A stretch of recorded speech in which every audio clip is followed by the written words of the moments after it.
Votre grand journal du soir sur Europe 1 avec Nathalie Lévy, l'interview politique d'Aurélie Herbemont.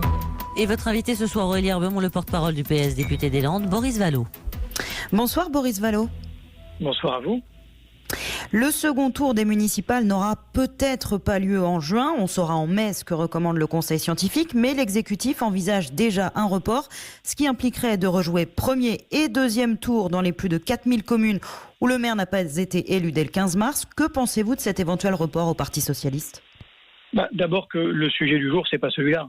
Le sujet actuel, immédiat, qui préoccupe les Français, c'est faire face au virus. C'est rester chez soi, c'est sauver des vies, c'est aider nos soignants qui en ont bien besoin, c'est donner des moyens aux hôpitaux publics, se préoccuper des pénuries d'un certain nombre de médicaments, c'est limiter les conséquences de cette crise sanitaire. Alors, est-ce qu'il y a quelque chose de nouveau ?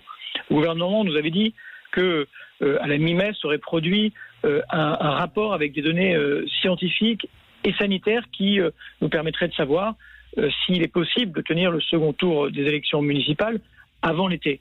Je ne crois pas que le gouvernement ait à ce stade des données scientifiques et sanitaires qui lui permettent d'envisager le report en octobre ou même, j'ai entendu dire, en mars prochain. Donc restons sur ce qui a été dit publiquement, ce qui a été pris comme engagement par l'exécutif. Attendons avec patience ce que nous dira le conseil scientifique mi-mai et restons concentrés sur la gestion de la crise. Je crois que c'est ça qui préoccupe les Français et c'est la seule chose qui doit nous occuper aujourd'hui, tout en ayant à l'esprit qu'aujourd'hui beaucoup de nos élus, beaucoup de ceux qui ont continué au-delà de leur mandat, leur fonction par responsabilité, eh bien tous ces élus-là sont évidemment des maillons essentiels de la démocratie de proximité qui s'exerce partout en France. Alors justement, la priorité, vous le disiez, c'est de gérer la crise sanitaire. Vous avez participé hier à l'audition du Premier ministre et du ministre de la Santé dans le cadre de la mission d'information de l'Assemblée. Est-ce que d'abord, c'est un exercice qui a été utile ? Écoutez, oui, c'est toujours un exercice utile que de faire vivre la démocratie. Vous savez, je crois que la démocratie, elle ne peut pas être mise en quarantaine parce que le gouvernement s'est vu octroyer, parce que les circonstances sont tout à fait exceptionnelles, des pouvoirs qui le sont eux aussi tout à fait exceptionnels et qui appellent, j'allais dire dans ces circonstances, aussi un contrôle renforcé du Parlement. On a besoin d'une démocratie exigeante dans ces moments si particuliers qui nécessitent de la cohésion dans la bataille. Vous savez, ça a été les débats, y compris pendant la Grande Guerre. La place du Parlement doit être respectée parce que c'est une arme dans cette guerre et nous devons en faire la démonstration. Donc oui, c'était utile, c'était un commencement. Nous n'avons pas eu les réponses à toutes les questions que nous avons posées. Nous avons encore beaucoup d'interrogations, des inquiétudes aussi, mais nous serons, j'allais dire, à la tâche dans le travail qui est celui de contrôle, un contrôle exigeant, pluraliste de l'action du gouvernement pour trouver les meilleures solutions dans la gestion de cette crise. C'est ce que nous devons aux Françaises et aux Français. Boris Vallaud, vous dites que vous avez encore des inquiétudes et pas les réponses à toutes les questions que vous vous posez. Il y a évidemment le sujet des masques, des tests. Et vous avez alerté sur le risque de pénurie de médicaments dans les services de réanimation. Est-ce que sur ce point, sur les stocks, le gouvernement vous a un peu rassuré ou pas franchement ? Écoutez, c'est d'abord les personnels soignants qui ont alerté le gouvernement, ont alerté les parlementaires sur une diminution très inquiétante du stock de médicaments qui sont essentiels à la prise en charge des malades qui sont en réanimation. C'est des curares, c'est des hypnotiques, c'est des antibiotiques, c'est des choses tout à fait importantes parce qu'il y a une explosion de la demande. Mais si on a partagé le diagnostic, maintenant il faut savoir qu'est-ce que l'on fait pour ne pas se retrouver dans une situation très grave de pénurie et de rupture de stock. C'est pour ça qu'on a interrogé le gouvernement sur l'état de ces 8 molécules, que l'Agence de sécurité du médicament nous dise où on en est, qu'on évalue les besoins, que l'on nous éclaire sur les commandes passées, nationalement et au plan européen, parce que je crois que nous avons besoin de coopération, qu'on nous dise aussi si les industries pharmaceutiques jouent le jeu, s'il y a la nécessité de réquisition d'un certain nombre de laboratoires pour pouvoir répondre à la demande de médicaments. Donc là aussi, les questions ont été posées.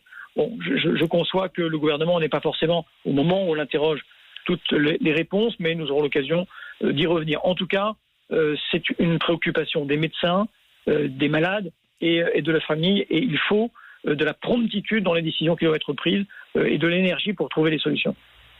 Boris Vallaud, le Premier ministre a évoqué le sujet du déconfinement. C'était une bonne chose ou c'est trop prématuré à l'heure où on est encore confiné pendant peut-être encore un moment? Écoutez, je parlais d'inquiétude, c'est l'inquiétude immédiate. On a évoqué les médicaments, vous avez évoqué la distribution des masques, je pense aux EHPAD, aux services d'aide à domicile, aux ambulanciers, aux policiers, aux gendarmes. La question des délais de livraison d'un certain nombre d'équipements comme les respirateurs sont des choses importantes. On a des inquiétudes sur la continuité pédagogique parce que je crois qu'il y a bien plus de décrochage scolaire que ce que veut bien admettre le ministre de l'Éducation nationale. Le déconfinement, il viendra. Et le déconfinement, ça ne doit pas être la démobilisation.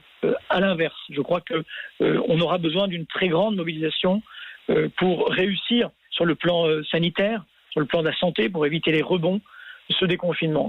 Les modalités de ce déconfinement, le calendrier, ils devront faire l'objet de discussions.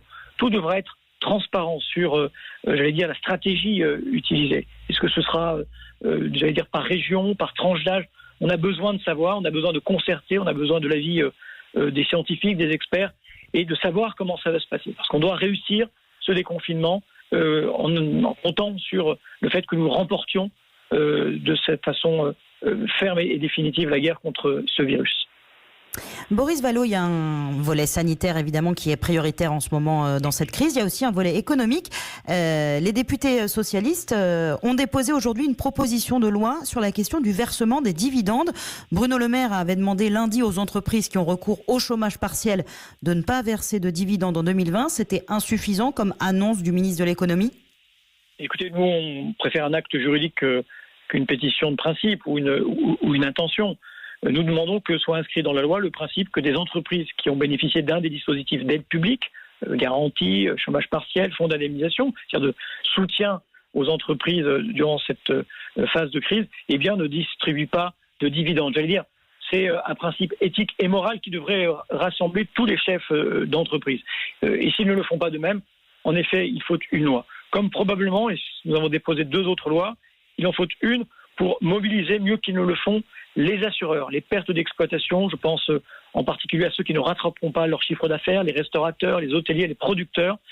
Ces pertes d'exploitation sont considérables et les assureurs doivent y prendre une part très significative, bien au-delà des 200 millions d'euros qu'ils ont versés au fonds de solidarité. Il faut aller, nous proposons 500 millions d'euros pour commencer, mais il faut sans doute aller au-delà. Et puis enfin, dernier aspect économique, c'est une 3e proposition là que nous avons déposée aujourd'hui. Il y a un certain nombre de nos entreprises qui sont fragilisées du fait des chutes de cours de bourse et nous ne voudrions pas que ce soit l'occasion d'OPA hostiles et que notre patrimoine industriel, notre force industrielle soit entamée par, des prises de contrôle que nous ne souhaiterions pas. Et donc nous proposons de donner la possibilité au ministre de l'économie de s'y opposer dans les circonstances que nous traversons aujourd'hui. Un tout dernier mot, Boris Vallaud. Vous déposez 3 propositions de loi. Ça veut dire que les ordonnances nombreuses préparées par le gouvernement, ça ne suffit pas du tout pour la crise économique? Écoutez, il y a des ordonnances qui ont été prises. Nous, d'ailleurs, nous en contestons certaines. Je pense notamment aux dérogations sans dialogue social du Code du travail. Nous avons aussi veillé à toujours formuler des propositions, à être les relais de ce que nous entendions sur le terrain. Je vous dis, beaucoup de restaurateurs, beaucoup de chefs d'entreprise nous ont attiré notre attention sur les pertes d'exploitation. Nous avons des professions libérales qui nous interpellent, des salariés qui s'interrogent sur les gestes barrières et les équipements de protection. Donc nous sommes dans cette dialectique-là, un contrôle parlementaire exigeant, mais à chaque fois des propositions construites. Et parfois, il arrive que le gouvernement les reprenne. C'est arrivé pas forcément au moment où nous en faisions la proposition, mais peut-être après quelques jours de réflexion, le gouvernement s'est rangé à certaines d'entre elles. Merci beaucoup Boris Vallaud d'avoir été mon invité ce soir. Merci à vous, bon courage.